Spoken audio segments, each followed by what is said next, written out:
नमस्कार, अफसरनामा के एक और अंक में आपका स्वागत है। और इस कड़ी में आज हमारे खास मेहमान हैं रायपुर के police commissioner doctor Sanjeev Shukla.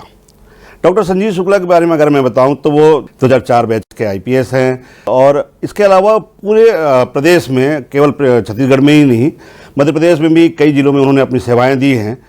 कुछ खास बातें जो है उनके बारे में पहले मैं आपको बता दूं शुरू करने से पहले कि एक तो रायपुर में ही पले बड़े बेहद मध्यम वर्गीय परिवार के आते हैं। सारी जो उनकी शिक्षा दीक्षा है वो बेहद सरकारी स्कूल में और सरकारी कॉलेज में यही रायपुर में हुई है। इसके अलावा एक सबसे बड़ी खास बात कि उनकी हाइट जो है वो 6 फीट 4 इंच है। तो एक जो हमने कहीं उनसे जो इंटरव्यू शुरू करने से पहले हमने कहीं पढ़ा था कि पीएससी में उनसे एक अफसर ने पूछा कि यार आपकी तो हाइट इतनी ऊंची है तो आप गुजरते होंगे तो सब आपको ही देखते रहते होंगे। तो ऐसे जो है वो बहुमुखी प्रतिभा के और बेहद ही जो है वो आकर्षक व्यक्तित्व के धनी डॉक्टर संजीव शुक्ला हमारे साथ है। बहुत बहुत स्वागत है सर आपका अफसरनामा में। नमस्कार, बहुत बहुत धन्यवाद। तो परिचय जैसे मैंने आपको दिया कि एक बेहद छोटे से परिवार से, पिताजी टीचर, माताजी प्रोफेसर और सरकारी स्कूल में उच्चतर माध्यमिक विद्यालय से पढ़कर फिर दुर्गा कॉलेज में ही आपने बीकॉम की जो है शिक्षा हासिल करके इस मुकाम पर आना और अपने ही शहर में पुलिस कमिश्नर के तौर पर पदस्थ होना, ये बहुत ही सुखद संयोग है और ईश्वर की कृपा है, माता पिता का आशीर्वाद है कि जो सोचा नहीं था वो सब मिला। इसी शहर में हम लोगों ने प्राइमरी से लेकर मिडिल, हाई स्कूल और फिर कॉलेज की शिक्षा दीक्षा की। इसी शहर के मैदानों में हम लोगों ने बचपन बिताया अपना। इसी शहर के पुलिस लाइन में हम एनसीसी और स्काउट गाइड कैडेट के रूप में परेड किया करते थे। बिल्कुल। और आज 2015-16 में संयोग से मुझे एसएसपी रहने का भी अवसर मिला इस शहर में और अभी पुलिस कमिश्नर के रूप में भी यहाँ कार्य करने का अवसर मिला। ये बड़ा सुखद संयोग है और इसके लिए मैं ईश्वर को धन्यवाद दे सकता हूँ। छत्तीसगढ़ में अगर हम देखें तो एक पुलिस के लिए 2 चुनौती मानी जाती थी। पहला कि बस्तर नक्सल जो नासूर था, पिछले 4.5 दशकों से कई हमारे जवान जो है उनको वहाँ पे शहीद हो गए। एक बड़ा दंश हमने झेला है नक्सलवाद का। तो एक नक्सलवाद का जो है पुलिस के लिए चुनौती। दूसरा है रायपुर की जो है राजधानी का वीवीआईपी मूवमेंट और बाकी सब। रायपुर पुलिस का बोलने एसपी बनना, रायपुर का एसपी होना राजधानी का, एक सबसे बड़ी चुनौती माना जाता था। तो नक्सलवाद तो अब वो नासूर खत्म हो गया, ईश्वर की कृपा से अब जो है वो प्रदेश फिर से हमारा जो है वो शांत हो गया है। लेकिन रायपुर, राजधानी रायपुर का यहाँ पे VVIP movement, law and order, इसके अलावा तमाम मंत्रालय, सचिवालय, सीएम, होम मिनिस्टर, सारे लोग यहाँ पे हैं। कितनी बड़ी चुनौती राजधानी को मानते हैं? राजधानी की सर्विस और राजधानी की कप्तानी की चुनौती अलग प्रकार की होती है। बिल्कुल। मैं भाग्यशाली हूँ कि मुझे 3 बार राजधानी में काम करने का अवसर मिला। जब मैं मध्य प्रदेश संयुक्त था तो मैं सिटी एसपी के रूप में भोपाल राजधानी में मुझे काम करने का अवसर मिला और फिर रायपुर में 2 बार, एक बार एसएसपी के रूप में, एक बार कमिश्नर के रूप में कार्य करने का अवसर मिला। और जैसा कि आपने बताया, निश्चित रूप से राजधानी में बहुत सारे काम होते हैं। अपराध नियंत्रण, अपराधों की रोकथाम, अपराधों को पकड़ना मूल काम है पुलिस का, वो तो होता ही है। उसके साथ साथ राजधानी की कानून व्यवस्था ठीक रहे, राजधानी की यातायात व्यवस्था व्यवस्थित रहे, वीआईपी सिक्योरिटी ठीक रहे और बहुत सारे मूवमेंट होते हैं यहाँ वीआईपीज़ के, वो सब स्मूथली फ्लॉलेस निकल जाएं। ये सब चुनौतियाँ होती हैं। तो कुल मिलाकर कहा जाए तो राजधानी की पुलिस में जो भी ऑफिसर्स यहाँ होते हैं उनको मल्टीटास्किंग करना होता है और सभी टास्क में एक साथ काम करना होता है। तो ये चुनौती होती है और चूंकि पूर्व में भी काम करने का अवसर मिला और समय के साथ अनुभव भी जुड़ता जाता है इसमें और वो अनुभव और सभी चीज़ें मिलकर स्मूथली इसको करने की कोशिश कर रहे हैं। रायपुर की ट्रैफिक को लेके जो आपने काम किया है वो एक बड़ा बदलाव हमको, जो हमारा अनुभव कहता है, शहरवासी भी कह रहे हैं। इसके अलावा यदि बृहद स्तर पे देखा जाए तो 2 चीज़ें बदली हैं। एक तो बड़ा बदलाव ये हुआ है कि सुपरवाइजरी ऑफिसर्स काफ़ी बढ़े हैं। पहले सुपरविजन का लेवल 2 या 3 लेवल पे हुआ करता था। अब सुपरविजन के लेवल में थाने के ऊपर में एक एसीपी है, उनके ऊपर में एडिशनल डीसीपी हैं, उनके ऊपर में डीसीपी हैं, फिर एडिशनल सीपी और सीपी। तो इतना ज़्यादा सुपरविजन का लेवल है कि थानों में होने वाली गतिविधियां कई लेवल पे सुपरवाइज होती हैं, तो उसमें यदि कोई कमी रह जाती है, यदि कोई त्रुटि होती है, तो वो किसी न किसी लेवल पे ठीक हो जाती है। इसी तरीके से लोगों की जो ग्रीवेंसेस रिड्रेसल है, जो लोगों की समस्या का समाधान है, वो भी सुपरवाइजरी लेवल बढ़ने से सभी लेवल पे उनकी सुनवाई हो रही है। आप अभी रायपुर के किसी भी थाने में जाएंगे तो थाने के सामने आपको एक बोर्ड देखने को मिलेगा जिसपे सभी सुपरवाइजरी अफसरों के नंबर लिखे हैं और उस पर लिखा है कि यदि आप थाने की कार्यवाही से संतुष्ट नहीं हैं तो इन अधिकारियों से संपर्क कर सकते हैं। तो लोग सामान्य तौर पर यदि उनकी संतुष्टि नहीं होती तो वो वहां संपर्क करते हैं। तो पहला बदलाव तो मैं एसपी था तब मैं ये देखता था कि बहुत सारी शिकायतें और बहुत सारे आवेदक मेरे पास आते थे। अब सुपरवाइजरी लेवल बढ़ने से बहुत सारे अन्य लेवल पे वो समस्याओं का समाधान हो जाता है। एक जो आपके पर्सनल स्वभाव से जुड़ा हुआ, हमने कई अवसर देखे, जैसे एक अवसर मैं बता दूं आपको कि दिवाली का एक दिन था और हम सभी पत्रकारों ने सीएम हाउस में हम बैठ गए थे। कुछ पत्रकारों को फर्जी केस कुछ वहाँ पे हुआ था, उस समय आप जो है पुलिस कप्तान थे, तो जिस तरह से आपने हमें हैंडल किया था, ऐसे कई मौके हमने देखे हैं कि आप जो है आमतौर पर हम देखते हैं कि सिंघम वाली जो छवि है, इससे पहले भी कई अधिकारी रहे हैं, तो कभी न कभी गुस्सा, जिस तरह से लॉ एंड ऑर्डर के मेंटेन करना है जिस तरह, तो गुस्सा जो है, लेकिन हमने देखा हमेशा हंसते मुस्कुराते हुए, कभी संजीव शुक्ला जी को हमने चिल्लाते हुए या बिल्कुल उसमें रौब नहीं देखा। मेंटेन कैसे करते हैं? देखिए, व्यक्तिगत स्वभाव होता है और ये जो बेसिक नेचर है ये ईश्वर प्रदत्त होता है।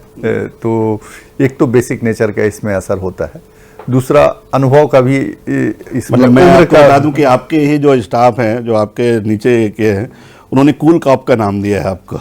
नहीं, वो बेसिक नेचर होता है सबका जी।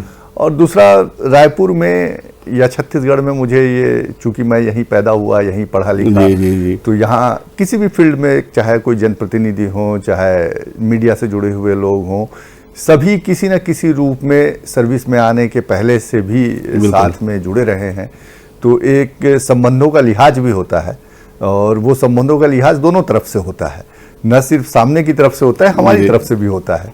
तो उसका भी लाभ इसमें मिलता है और मुझे ऐसा लगता है कि बहुत ज़्यादा इसकी ज़रूरत भी नहीं होती। जो हमारा शहर है, जो हमारा राज्य है, वहाँ की जो जनता है और वहाँ के जो लोग हैं, सामान्य तौर पे वो बहुत ही, हम लोग सीधे साधे और सरल लोगों का राज्य और शहर ये माना जाता है। तो यहाँ इस तरीके की चीज़ों की आवश्यकता भी नहीं है जो अन्यत्र कहीं माना जाता है कि जरूरी। नहीं, तो इसमें लाभ भी मिलता है तो कुछ नुकसान भी होते हैं। आपके समय के जो पढ़े लिखे हैं, अब कुछ छात्र नेता बन गए हैं और कुछ जो है अलग अलग फील्ड में चले गए हैं, कभी ऐसा होता होगा कि पुराने सहपाठी या कोई सीनियर जो है वो मिल जाता होगा, अरे यार बोले तू प्रदर्शन कर रहे है तो अरेस्ट करना पड़ेगा, ऐसी स्थिति भी सामना करना पड़ता होगा? सामान्य तौर पे नहीं होती। देखिए, क्या होता है कि सब एक, आपकी जब एक समय बीत जाता है सर्विस में, तो आपका स्वभाव और आपकी सर्विस किस तरीके से आप करते हैं ये सबको पता चल जाता है। लोगों को ये पता होता है कि आप कितना कर सकते हैं और कितना नहीं कर सकते। तो आप जितना कर सकते हैं, लोग उतनी ही उम्मीद और उतनी ही अपेक्षा करते हैं। तो ये सच है कि जिसको भी कोई परेशानी होती है, शहर के सभी लोग आते हैं। यानी मुझे ऐसा लगता है कि प्रतिदिन 200-250 फ़ोन मैं रिसीव करता हूँ शहर के लोगों का, और सबकी अपनी अपनी कुछ ना कुछ समस्याएं होती हैं और पूरी कोशिश करते हैं कि जो रीजनेबल तरीके की चीज़ें हैं जो पूरी हो सकती हैं उसको पूरा कर दिया जाए। और जो चीज़ें पूरी नहीं हो सकती वो लोगों को भी मालूम है कि ये संभव भी नहीं है पूरी होना, और ये स्वभाव में भी नहीं है कि वो किया जा सके, तो लोग उसको उस रूप में स्वीकार भी कर लेते हैं। रायपुर की अगर मैं बात करूं तो एक चाकूबाजी के मामले जो हैं बहुत ज़्यादा एक समय में पीक पे था। हमने एक खबर हम निकालते रहते हैं, तो मैंने अपने क्राइम रिपोर्टर को कहा था कि एवरेज निकालना, तो उसने एवरेज निकाला था ये करीबन, मतलब कमिश्नरी शुरू होने के पहले, कि हर दिन रायपुर में 4 चाकूबाजी होती है जिसमें एक मर्डर में कन्वर्ट हो जाता है। अभी क्या स्थिति है और कैसे टैकल करते हो? चाकूबाजी हम लोगों ने कमिश्नर बनने के बाद इसको बहुत ही बारीकी से इसका एनालिसिस किया जी, और हम लोगों ने ये पाया कि चाकूबाजी के साथ साथ और जो स्ट्रीट क्राइम होते हैं, जैसे किसी ने किसी का पर्स छुड़ा लिया, किसी ने किसी का मोबाइल छुड़ा लिया, ये सभी स्ट्रीट क्राइम के पीछे में कहीं ना कहीं जाके नशा एक बड़ा कारण था। तो हम लोगों ने इस पे दोनों एंगल पे काम शुरू किया, नशे के खिलाफ भी काम शुरू किया और ऐसे स्ट्रीट क्राइम करने वालों को सूचीबद्ध करके उनके खिलाफ प्रिवेंशन की कार्रवाई भी शुरू की। और मुझे ऐसा लगता है कि धीरे धीरे इसका परिणाम भी हमको मिलने लगा है। अभी 31 जुलाई के आंकड़े में समीक्षा कर रहा था तो पिछले साल 1 जनवरी से 31 जुलाई तक 86 या 87 चाकूबाजी की घटनाएं, बिल्कुल। इस साल वो घटनाएं कम होकर 53 हो गई हैं, करीब 30% की कमी है। हमारा लक्ष्य इसको शून्य करना है जी। हमारा लक्ष्य 53 में भी हम इस बात से संतुष्ट नहीं है कि हम कुछ अच्छा कर पाए हैं। हमारा लक्ष्य है कि इसको शून्य करना और उस लक्ष्य के लिए हम लोग जो इसका मुख्य कारण है, जो इसकी जड़ की बीमारी है नशा, उस पे हम लोग प्रहार करने की कोशिश कर रहे हैं। और जैसे जैसे नशे को और इस तरीके के अपराध में लिप्त लोगों के ऊपर कार्रवाई हम लोग करेंगे, जैसे चाकूबाजी पे हम लोगों ने एक सैद्धांतिक निर्णय लिया कि कोई किसी को चाकू मारेगा तो हम ये मान के चलेंगे कि ये उसकी हत्या करना चाहता है, बिल्कुल, चाहे चाकू किसी भी शरीर के हिस्से में लगे। तो उसमें हम लोगों ने अटेम्प्ट टू मर्डर का अपराध कायम करना शुरू किया और जब अटेम्प्ट टू मर्डर का अपराध कायम किया तो उसमें नेचुरली वो सेशन ट्रायल का मामला होता है, उसमें व्यक्ति ज़्यादा दिन जेल में रुकता है, उसको कोर्ट में ज़्यादा दिक्कत होती है। तो इस तरीके की कार्रवाई से भी लोगों में ये जो मनोभावना थी और ये जो प्रैक्टिस थी कि किसी भी बात पे चाकू निकाल लेना, चाकू चला देना, उनको जब ये समझ में आ गया कि इस पे गंभीर अपराध पंजीबद्ध होता है, इस पे लंबे समय तक जेल जाना पड़ता है, इसकी जमानत कराने में बहुत तकलीफ होती है, तो इस पे चीज़ें कंट्रोल हुई और इस तरीके के लोगों को अभी चिन्हित करके हम लोग अब जिला बदर भी कर रहे हैं रेगुलर बेस पे और प्रिवेंटिव सेक्शन में भी उनको कोशिश कर रहे हैं कि इनको इतना हैवी अमाउंट से प्रिवेंट किया जाए कि ये रिपीट ऑफेंडर ना बन पाए। तो एक ये चुनौती तो हमने देखा है, आंकड़ों में भी देखा है खैर, और वो दिखता भी है, लेकिन दूसरी सबसे बड़ी चुनौती है गांजा। छत्तीसगढ़ को एक कॉरिडोर माना जाता है कि अगर उड़ीसा से या बाकी जगह जहाँ से भी गांजा सप्लाई होती है तो छत्तीसगढ़ वो सेंटर माना जाता है जहाँ से इसको डिस्ट्रीब्यूशन का सेंटर है। 6 राज्यों की सीमाएं लगती है, तो निश्चित रूप से एक जो ऐसे मैंने बहुत पहले देखा था कि गांजे तस्कर के पास एक मैप मिला था किन किन रास्तों से छत्तीसगढ़ से डिस्ट्रीब्यूशन जाना है। एक बड़ी चुनौती गांजा है। न सिर्फ गांजा है, गांजे के साथ सूखा नशा, बिल्कुल, जो प्रिस्क्राइब ड्रग है, इंजेक्शन है, कैप्सूल हैं, टैबलेट्स हैं, उसके अतिरिक्त हीरोइन है, चरस है, इस तरीके की चीज़ें हैं, ये भी यूथ के बीच में घर करने लगी हैं छत्तीसगढ़ में। एक समय था जब हम लोग ये मानते थे कि छत्तीसगढ़ इस तरीके के नशा का ट्रैवलिंग का मूवमेंट कॉरिडोर है, लेकिन कालांतर में ये यहाँ उपयोग भी होने लगा, तो ये बड़ी चिंता का विषय था। तो इसी के लिए हम लोगों ने शुरुआत की है और अपने जो 3 चीज़ें हम लोगों ने महत्वपूर्ण ली हैं उसमें से एक नशा हमारी कार्रवाई का सबसे बड़ा उद्देश्य है कि इसको कंट्रोल करना। तो नशे पे हम लोग पिछले यदि तुलना करें, आप चूंकि आंकड़े और तुलना के आधार पर ही इसकी समीक्षा हम लोग कर सकते हैं और अपने आउटकम को देख सकते हैं। तो यदि आप इसको देखें तो विगत वर्ष की तुलना में इस वर्ष की जाने वाली कार्रवाई में कई फोल्ड, कई गुना की वृद्धि हुई है। सप्लाई लाइन को रोकने के लिए हम लोग इस पे लगातार प्रयास कर रहे हैं कि सप्लाई लाइन को भी हम लोग इसकी काट सकें। छत्तीसगढ़ के क्राइम को, जैसे भाई एक हमने 3-4 तरह के क्राइम देखे हैं, अगर हम झारखंड या अदर स्टेट या बिहार की बात करें, एक ऑर्गेनाइज क्राइम होता है। कुछ गैंग हैं जो नॉन गैंग हैं और जो नए उभरते हुए गैंग हैं, गैंगस्टर हैं, बाहुबली हैं, इस तरह के क्राइम होते हैं। अगर हम और उसके आगे जाएं, नॉर्थ में जाएं, तो उससे भी बड़े ऑर्गेनाइज क्राइम जो हैं वो गैंग बनाकर।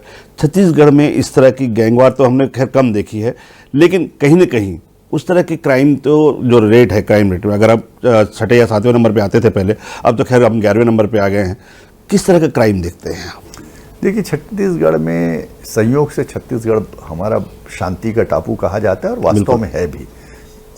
ये भी नहीं है कि हम ये मान लें कि हमारे यहाँ कुछ भी नहीं है। बिल्कुल। तो हमारे यहाँ अभी जो अपराध हो रहे हैं, यदि वो उस ट्रेंड की तरफ बढ़ें तो उसको रोकने के लिए, जो प्रिवेंट करने के लिए जो कार्रवाई करना है, उसके लिए राइट टाइम है ये, और हम लोग उसी दिशा में प्रयास भी कर रहे हैं। गैंगवार जैसी कोई बहुत बड़ी चीज़ नहीं है, लेकिन फिर भी नई उम्र के 18 साल, 20 साल, 22 साल के कुछ बच्चे आपस में संगठित होकर संगठित रूप से दूसरे मोहल्ले के बच्चे या दूसरे इलाके के बच्चों के साथ झगड़ा करना या इस तरीके की चीज़ें, तो उसको हम लोग कोशिश करते हैं कि उसी लेवल पे उसको ख़त्म कर दिया जाए। उस लेवल पे इतनी कठोर और इतनी प्रभावी कार्रवाई कर दी जाए कि इस तरीके की प्रवृत्ति ना बढ़े। साइबर को लेके ही मैं आना चाह रहा था, क्योंकि हमारे यहाँ अभी तक जो देखें अदर स्टेट के मुकाबले, तो साइबर जो इन्वेस्टिगेशन है या फिर उस लेवल पे जो पुलिस का अप्रोच है, किस लेवल पे देखते हैं आप? देखिए, साइबर जो है ना, ये नया क्राइम है। बिल्कुल। सच तो ये है कि ये पिछले 10 साल में जब से डिजिटल बैंकिंग और ये सब चीज़ें हुई हैं, ऑनलाइन बैंकिंग, डिजिटल बैंकिंग, तब से ये अपराध शुरू हुआ है। जी। तो इस अपराध के लिए, इस अपराध को प्रिवेंट करने के लिए ना तो सोसाइटी तैयार हुई है, ना पूरी तरीके से अभी पुलिस इसमें परफेक्ट है ये माना जाए। बिल्कुल। तो हुआ क्या कि पिछले वर्षों में बैंक के जितने उपभोक्ता थे, जितने कस्टमर थे, वो सब डिजिटल बैंकिंग में चले गए और वो बिना किसी एजुकेशन के, बिना किसी अवेयरनेस के डिजिटल बैंकिंग में चले गए। तो इसमें जो एक बड़ा चैलेंज है वो ये है कि लोगों को अवेयर करना। बिल्कुल। जितने लोग डिजिटल बैंकिंग कर रहे हैं, ऑनलाइन बैंकिंग कर रहे हैं, ऑनलाइन ट्रांजैक्शन कर रहे हैं, उन सबको अवेयर करना ताकि वो डिजिटल फ्रॉड से बचें, ये एक पहला बड़ा चैलेंज है और वही एकमात्र तरीका है जब हम इस अपराध से लोगों को बचा सकते हैं। दूसरा इसमें जो चैलेंज है वो ये है कि हमको अपनी फोर्स को भी इसके लिए कैपेसिटी बिल्डिंग करना है। बिल्कुल। अपने लोगों को भी तैयार करना है ताकि वो इन अपराधों की विवेचना कर सकें। तीसरा चैलेंज ये है कि ये ग्लोबलाइज क्राइम है। बिल्कुल। कहीं भी दुनिया के किसी भी कोने में बैठा हुआ व्यक्ति दुनिया के किसी भी कोने में बैठे हुए व्यक्ति के साथ अपराध कर रहा है। अभी आप थोड़े दिन पहले देखे होंगे, रायपुर में एक कॉल सेंटर पकड़ाया। हाँ। यहाँ बच्चे बैठ के अमेरिका के लोगों के साथ ठगी कर इससे पहले भी जामताड़ा गिरोह के जो लोग हैं वो पकड़े गए थे।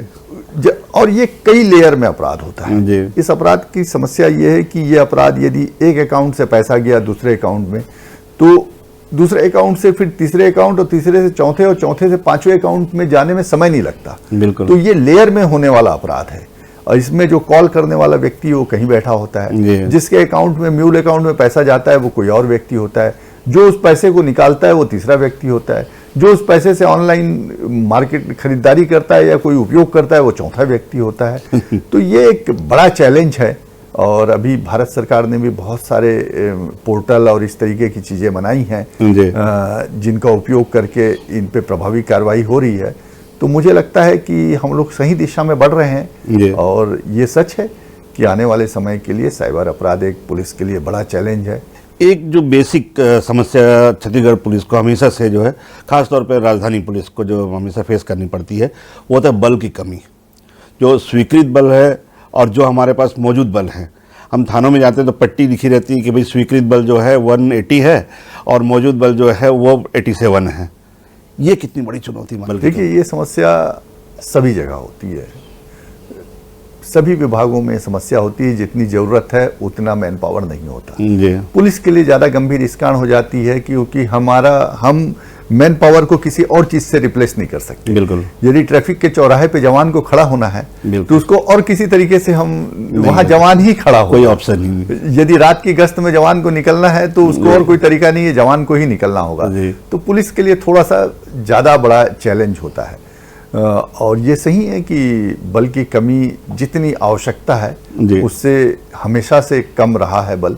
और न सिर्फ छत्तीसगढ़ में, पूरे देश में यदि पुलिसिंग में आप देखेंगे तो जो बीपीएनआरडी का जो आंकड़े हैं और उनके जो पैमाने हैं कि किस काम के लिए कितने बल की जरूरत है, कभी भी उतना बल उपलब्ध नहीं होता और कमी उसकी बनी रहती है।